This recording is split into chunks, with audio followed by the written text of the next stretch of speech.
Hey, hello, everybody. Welcome back to Mechanics of Poetry. This is season 2, episode 8, I believe. And, this season we're going one-on-one with poets, looking at 3 of their poems to dissect them and enjoy them as they are pinned to the screen. And of course, after we do that, I give you the 411, or I should say the poet gives you 411 on how to look at even more of their poetry. All right, so today, very special guest poet, Marc Olmsted. And I want to give Marc a chance to say something before we launch into the first poem. Go ahead, Marc.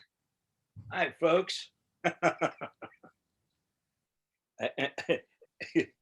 Anything else? That's good enough. That's good enough. Let's go to the poetry. If you can read your poem, I will react to it. All right. Okay. So what I did here is I pulled up a to be published chapbook called Cemetery Manners, and the dates are at the bottom of the poem, so you can see these are several years back, so pre-COVID. But the first, I pulled them up randomly, so I didn't really give much thought. But the first poem that I see that caught my own eye was called California Burning, which of course California is still burning. And so that seems significant. Should I now read it and then we talk about it? Go ahead, Marc. Thank you. California Burning. I saw the clouds rainbowed from the air, and then saw the fires, and when the plane landed, the beautiful horror of the setting sun, an angry red ball on the tarmac horizon.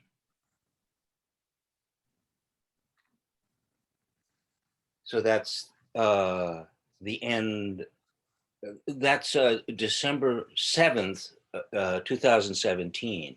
Should I read the next 2 and then we go back? Oh, no. I want to do this one at a time, because keeping it simple here. Okay. I enjoyed this poem.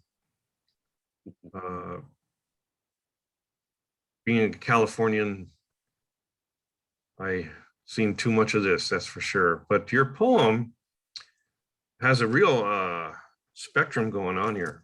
This is really interesting. So I saw the clouds rainbowed.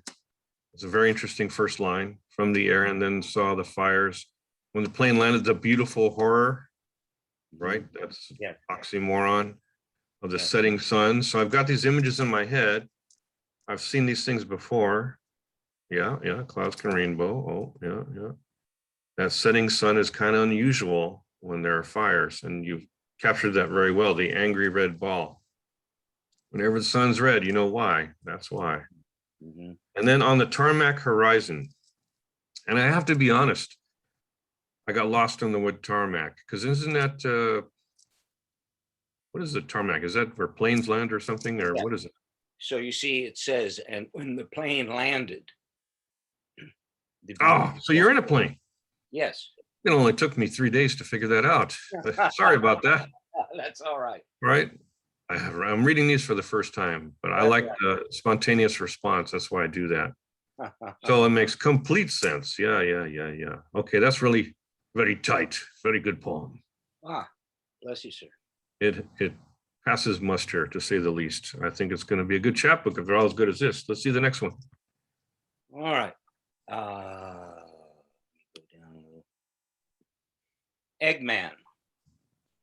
My father was in a twilight zone, 1961, to serve man. It's a cookbook, but he didn't say it. My dad, long gone, is holding a chart for the big-headed alien. I don't remember why. He's a scientist. He's giving his announcer voice, which sounds very intellectual. My father said he was an egghead. The alien here is an egghead. My dad said it was good to be an egghead. It meant you were an intellectual. We never watched sports. I paid for that later. Learned to hate them. With glowing spaceship mind, I hope I am an egghead. Oh, yeah. I love your style. I love your style. You got a sense of humor. That's what attracted me to poetry in the first place. Back when I was a young lad at Cal State LA, reading poetry for the first time in some class. I don't remember what it was, but we were reading the Norton Anthology of Poetry. It was a big, thick, chunky blue book. And the poems that hit me right away had a sense of humor. I thought, oh, this is something I can get into. Yeah, yeah, and I did. This is interesting too, in many ways. When I saw the title Eggman, Mm-hmm. you know what I thought of, what a lot of people would think of, I Am the Walrus. Yes, yes, which is Yeah, that might have been intentional. yeah. And well versed in this episode too. Big fan of the Twilight Zone. The Twilight Zone series was born around my birth. And I remember the woman that said it's a cookbook.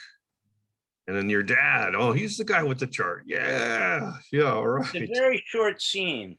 Yeah, It's actually yeah, because I in, remember the alien was called a Canamid or something, or yeah, he's a the weird guy name. Weird name. examining the alien Yeah. for there's a film that the UN watches, and it's such a short scene that in some earlier Oh, they didn't cut it, did they? sometimes they cut it if they Oh, wanted to put a commercial in, but now, oh, that's now it's cool. pretty much intact. So Good, sometimes yeah, you yeah. see it and that scene would be chopped, which would be quite horrible. Preservation, preservation. Yeah. Wow. Well, that's extremely cool. And then we get into the egghead part. To be an egghead, I can relate. Yeah, it was I'm gonna something. be. Oh, Oh, I'm yeah. sorry. Go You're relating. go ahead. Go ahead. You can Well, say whatever you want. my dad, Yeah. was well read and Mhm. uh, really wanted to let me know that this was a good thing. Since I was born in 1953, we were still coming out of, a term when egghead was really uh, an insult, and coming out of Joe McCarthy and all of that, and suspicious even, possibly communist. And of course, in some ways, we see a return to that now, in the Trumpian world. That Okay, no bad words in the show, okay? oh yes, yes. You said a bad word. I did. I'm sorry. But Yeah. I know what you mean. I know what you mean because I'm very surprised that Biden has actually continued some of Trump's policies. That I didn't expect. In Yeah. what sense? Maybe are we? In what sense? I can tell you directly because it's directly affecting me. Yeah.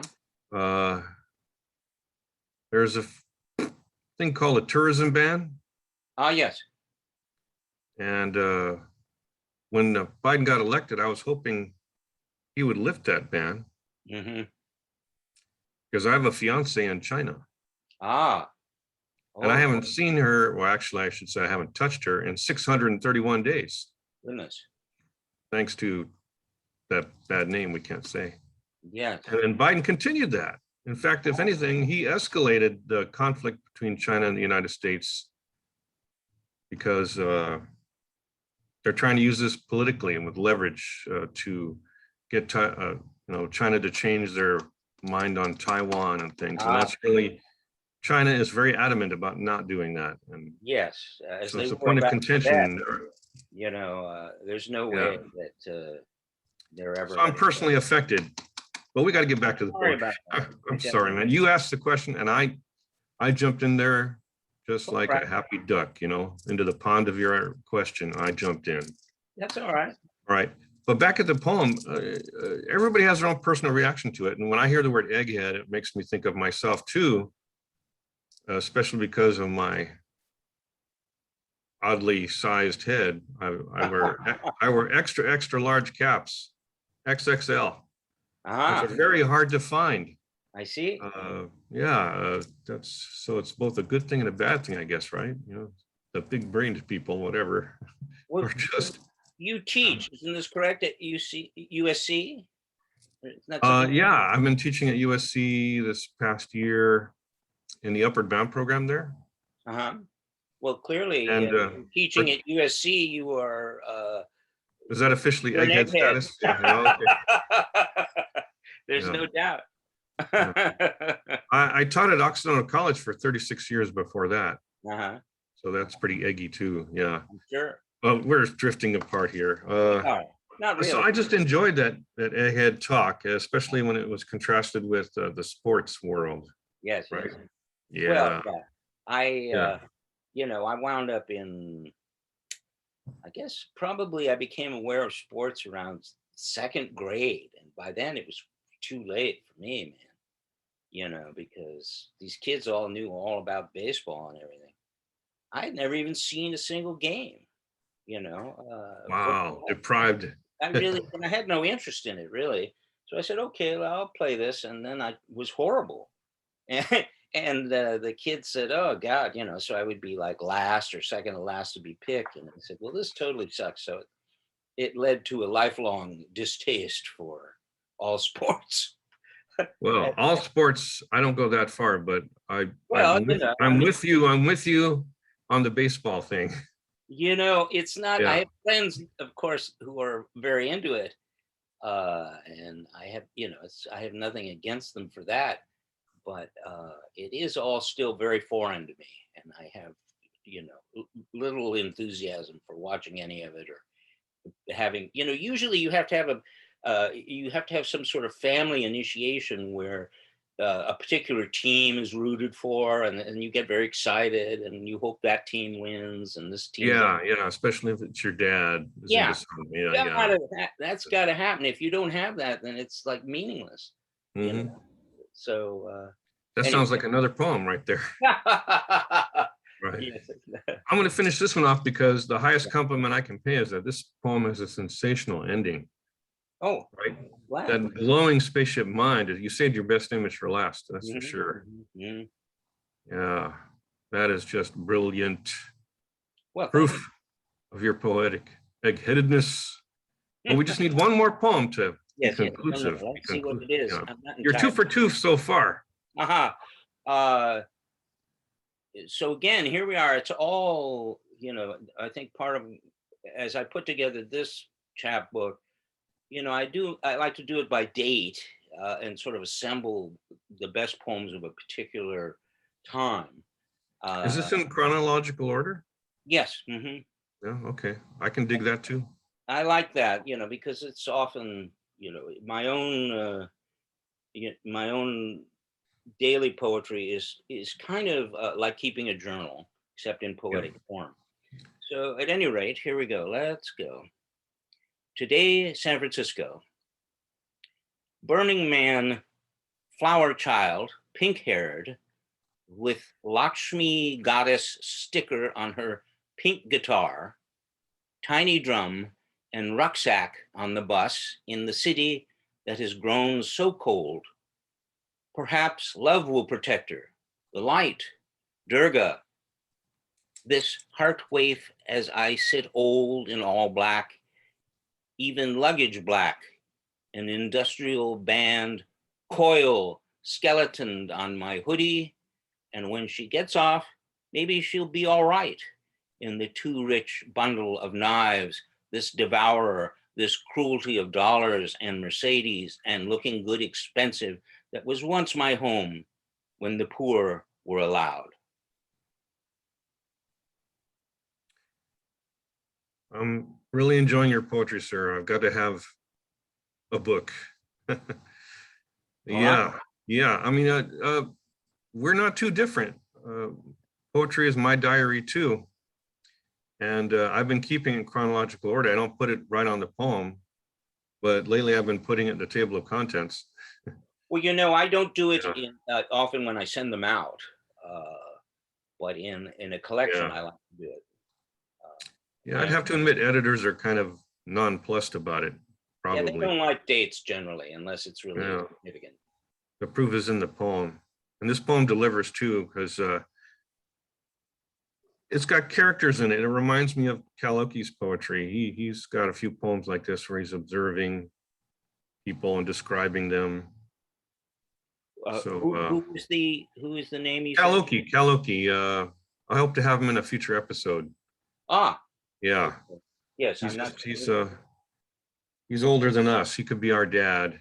Oh, really? Yeah, I think he's 86, going to be 87 this month.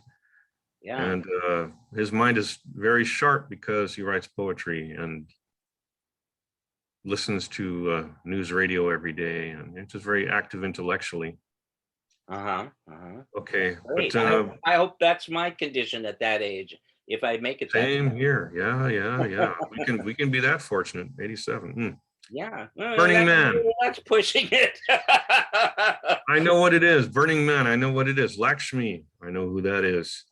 Durga. I don't know. Well, Durga, Lakshmi, they're all the same. Hindu. Are they different words for the same goddess? Well, there are different manifestations of the same Hindu goddess. So, okay. Durga is also Kali, is also Lakshmi. Okay, I learned something there. Thank you. Yeah, I didn't want to be too obscure. But maybe that was too obscure. If it is, too bad for the reader. Too bad, because they need to research it. I'd like to make sense. I don't dumb your poetry down. Don't dumb it down. The only reason I even know these things is because I've been to what's that museum? The Norton Simon Museum in Pasadena, and they have the Indian sculptures on the bottom floor.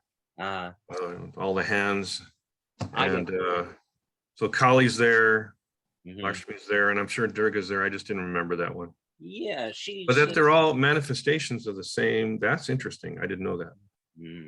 Right. Thank you for that. Coil, I know. Do you? That's the one that I thought might be obscure. Oh, well, yeah. Well, I love Coil. I think I'm a Nine Inch Nails fan myself. Yes, but certainly it's all in the same. Yeah. So you've done a great job of describing her, describing yourself, and then you have something. I have to be honest. I'm not going to pretend I know something I don't know. Devour is in capital D. Is that related to? Well, that would be again back, to Kali. See, I could have pretended I knew that, but it's not true. So I didn't want to lie. Oh no, that's quite all right. And again, what's happening here is this is very much in the tradition of first thought, best thought. So, I'm not really, I'm just thinking aloud on the page. So, and then hoping that somehow it all makes sense. And sometimes. And thinking aloud on the page is really listening to your muse. Well. Right? It's like you're taking dictation. Yeah, definitely. And I see. There's another poet in this series. I've already interviewed him. If you catch him, he's in an earlier episode. His name is Marvin Dorsey. He's very big on reception. Right? He takes it in the way it comes in. He's very faithful to that. Also, it's rising in the mind. You're seeing phenomena, and then you're reacting in your brain, trying to capture that whole gestalt. Yeah, that's closer to what I do. That's definitely true. Something I experienced, I want to remember. Poetry is the way to do it. I'll say a couple more things here. I know it's the last poem. Right. You got some great turns of phrase as well. I just like the sound of it. Rucksack on the bus. Too rich bundle of knives. This cruelty of dollars. Yeah. San Francisco. Now. Yeah, San Francisco's legendary for being so expensive now. Yeah, it's a whole different place. I first came to live there in '74. I don't live there now. I'm in Portland. I've been long gentrified out. Well, you were a young man, yeah.